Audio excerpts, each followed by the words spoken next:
The story so far, the St. Thomas Choir in Leipzig is getting ready for its Bach Festival concert. 10-year-old Konstantin and his fellow choristers are preparing for the big day.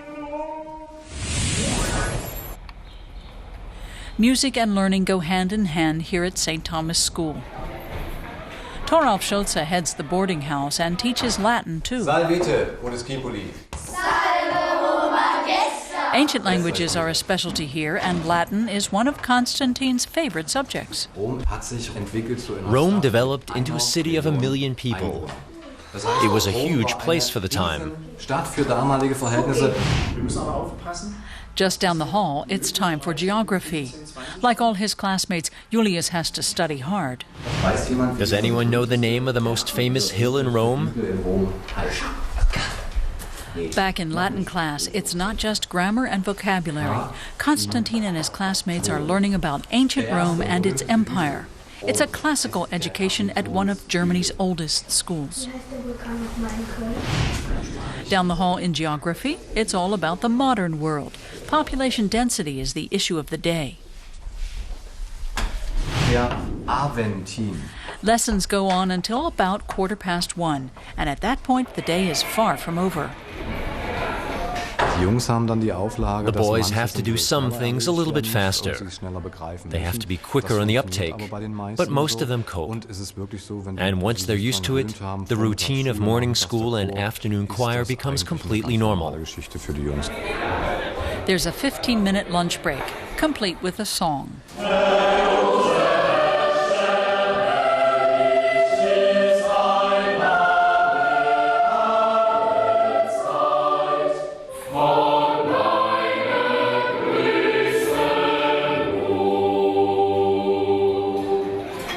On the menu today, pasta with sausage and tomato sauce.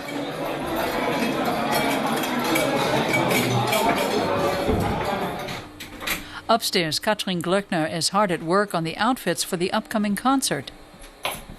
She checks and adjusts all 98 of them for each and every performance. I'm letting out this pair of trousers for one boy who's having problems. I guess all that good food in the canteen is adding to his waistline. The older boys wear suits. Sopranos and altos wear sailor outfits. When you see them singing in church, all wearing their suits, it's lovely. And that's how they've looked for more than a century. The outfits go back to 1888. But there's work to do before Konstantin can don his sailor's outfit. He still needs practice and voice training.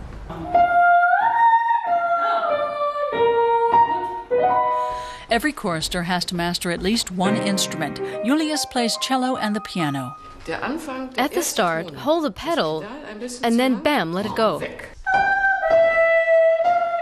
Konstantin makes the vocal practice sound easy, but it's often very hard work.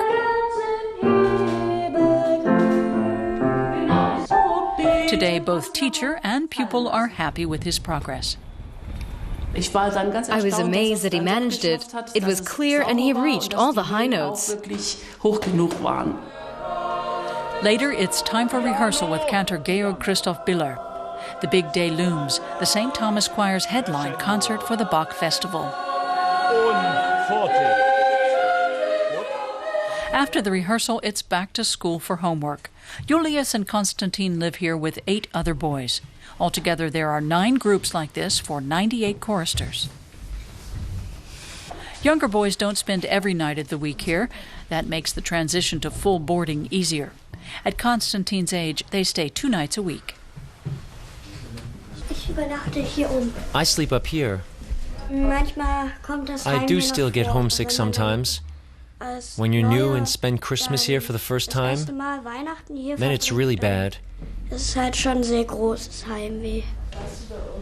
For older boys like Julius, this is a home away from home. He says it's all worth it. You're part of something big.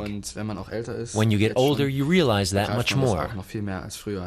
At first I thought, the St. Thomas Choir sounds nice. But the older you get, the more you understand what it means. In fact, I think you can't completely get your head around it, but you do get an idea.